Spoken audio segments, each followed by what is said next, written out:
Hey everybody, it's Mike. Welcome back to Hills and Hollers Homestead. And yes, this is video number 2 for the day. So what I'm going to talk about on this little video is I take my second mile walk for the day. These were unintentional, even though I know I should be out here walking and exercising. You'll see in the previous video that I had a tractor breakdown, and it's all because of unpreparedness. So I had to walk a mile back to the house to then go get the stuff to fix it.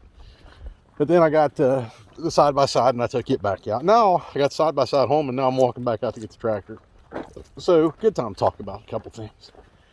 And one of those is rising energy costs. And I said on my last video, they're expecting even more energy cost increases, especially for the first quarter of 2022. So of course, during the coldest months, January, February, March, and even into April, before we probably start seeing a little bit of a break on them, if we even start seeing a break on them. And so, what can we do to kind of help offset the energy costs, like for heating and stuff through the winter? And there's several little things that you can do to make a big difference in your home. And of course, it's all going to depend on the kind of heat stuff that you have. So if you have wood heat available, of course, using wood as your primary source is going to help cut back on the cost of heat. Windows, if you live in an older home and you got drafty windows or drafty doors and things like that, you can use that plastic that sticks around the window, and you take your hair dryer and you put on it, and it kind of shrinks it down, makes it good and tight, and it pretty much seals out cold air. So you can do that to all of your windows in your home. And you can get that stuff pretty much anywhere. You can get it at Walmart, you can get it at Dollar General. I've seen them there. And just most of your, roundabout stores, you can get those kind of things. The other thing to do is, deer running all over the place. The other thing to do is any drafty doors. You can get new weather trim to put around them, just a little foam stuff.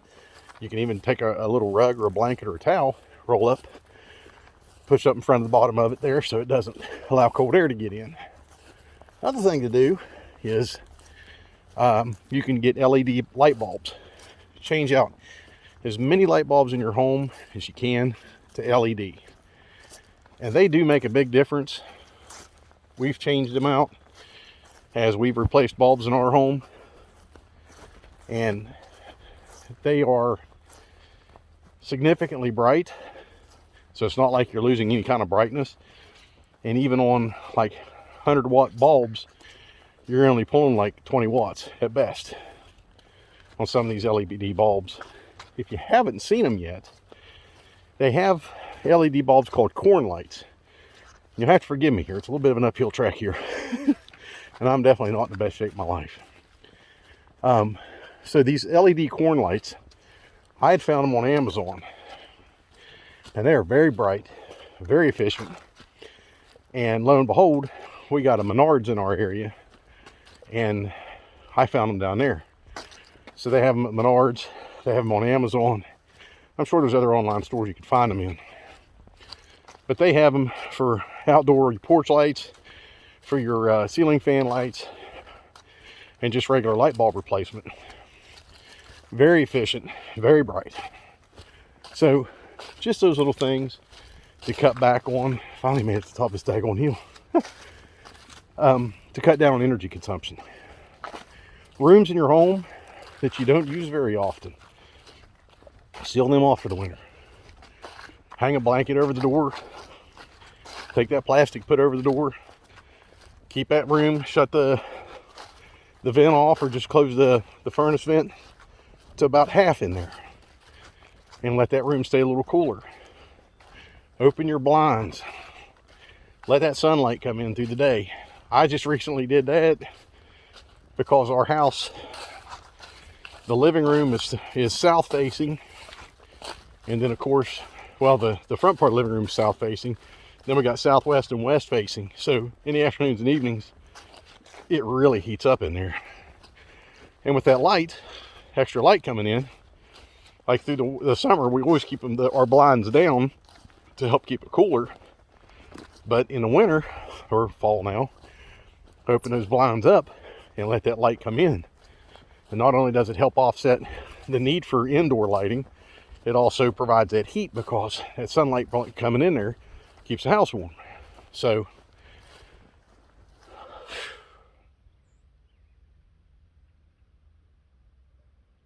I love that sound. That's the sound of nothing. So, you know, just little steps like that. Wash your clothes once a week instead of doing a load of clothes every 2 or 3 days. And believe me, with kids, I know it's hard. I understand that. But if you can cut your laundry back to once a week, you're better off. And truthfully and honestly, whether you want to believe it or not, you do not need to shower every day. Now, I understand if you work a nasty job and, you know, you get pretty dirty at work, or you work in like healthcare and stuff like that, where you want to bathe every day, just good hand hygiene is fine. You don't have to scrub yourself from head to toe. You don't have to take 20-minute hot showers every day. You could get by with 3 days a week. And if your butt's stinking, if your butt's stinking in between, you're not doing a good job on those 3 days. So just cut back on your energy usage. Check your hot water tank, see what it's set at. It may be, if that water is way too hot, just on hot, and you constantly have to adjust when you're showering, turn your hot water tank down a level. Take it down below 120 degrees if that's what you got it set at. That'll help with your heating costs and your energy usage. Turn lights off in rooms when you walk out. That's my biggest fight with my kids, is they don't turn lights off. I walk through the house, lights on in the bedrooms, lights on in the bathroom, lights on in the hallway, lights on all over the house. Nobody's in those rooms. So I try to, yes, I've turned into my parents. Turn them lights off. What do you think we are, made of money? So do those little things to help yourself and help offset these energy costs this year, because they're going up. There's no question. There's nothing we can do about the costs, but what we can do is make little changes at home and make those pennies stretch a little farther, because I think we're going to need it from everything that they're telling us and everything that they're not telling us, to be honest with you. But just good practice. You can get online and look up energy saving tips, or, you know, how to cut heating costs during the winter, things like that. Like I said, if your furnace is on 72, turn it down to 70. Throw on flannel pants and a sweatshirt. If it's set on 70, turn it down to 68. I mean, that's our furnace. We keep ours at 68. And in the summer, believe it or not, at 68, it stays good and warm in the house. But in the summer, I keep it at 72. I don't know why there's such a difference, but 72 is perfect temperature in the house during the summer, and 68 is perfect temperature in the house during the winter.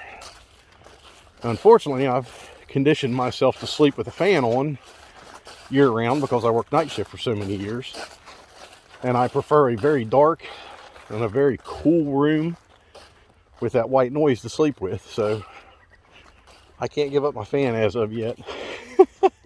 As much as I would like to be able to save a little bit more, I don't think my fans are going to break me. So other things though, like I said, rooms in the house, like in our basement pretty much mirrors our upstairs, and it stays warm enough in that basement anyways because it's so well insulated and the grade that it's buried at. So I've actually there's only one vent open in that whole basement. There's one furnace vent open in that whole basement, and it stays very comfortable down there. And now having that wood stove down there, I'll actually close that last vent off and let that wood heat or that wood stove warm that basement up. And of course it'll settle up against the bottom of the floor of the house and warm that floor and help radiate that heat up through the house. And of course I'll open up the basement door and let it come up that way. And that's just to kind of help offset the heating costs. Gas isn't a terrible thing for us. We're on a budget, and I think it's like $52 a month is our natural gas bill. And it's actually came down. Our budget it was 62 or 60 or 62 last winter. And since then it's come down to like 52. So it'll probably go up a little bit this winter. But offsetting that additional cost with that wood stove, it may not change at all. The big thing is the electric, and that is because even though we've got gas heat, it takes electric to run that furnace. And you know, we get our electric is from a co-op, so they buy their electricity from a company, another local company, who in turn buys their electricity from a main provider. And of course we pay those extra costs because we get that, they call it a co-op, like a owner customer, and it's just more of a middleman. It needs more money. So unfortunately we have those extra costs incurred, and that's why, again, in the future I'd like to look towards solar. But even that is anticipated to be going up here very soon because of the availability of supplies, the cost of supplies, and everything like that. So right now is no time to jump in feet first and go full solar, because it's just not going to be economical at this point. But give yourself an opportunity. Like I said, you can get online, you can find all kinds of different little tips. But like I said, if you've got an older house or an apartment, and you know it's drafty or even colder over by your windows, get that plastic film and just press that stuff around the window frame, and put your hair dryer up to it, and you know, it kind of helps shrinks and tightens it up. You look through it, you can see through it just as clear as can be, and it helps prevent that extra draft. If you got drafty doors, you can go to Lowe's or any home improvement store, any hardware store, and get that weather stripping that goes around the inside of your door. And you can also just take a rug or towel or something like that, roll it up, and put up in front of the bottom of that door so you don't get a draft or threshold. And like I said, close off rooms that you don't use for the winter. That way you're not having to heat them. You're centralizing the heat in your house. If you look at the old houses from how they were built, you wonder why these old houses have like 5 fireplaces in them, and they were compartmentalized. And they did that because each room had its own fireplace. So every room downstairs, or you know, each bedroom had its own fireplace, and that's because it was so difficult to heat that entire house with 1 or 2 fireplaces. They compartmentalized it, and you know, each room had its own fireplace, and they can heat that room as they used it. So it did cut back on their heating needs. But that's why you see all these home makeovers and home remodels and stuff like that, where they take these old homes that are all closed off and they knock down walls and open them up.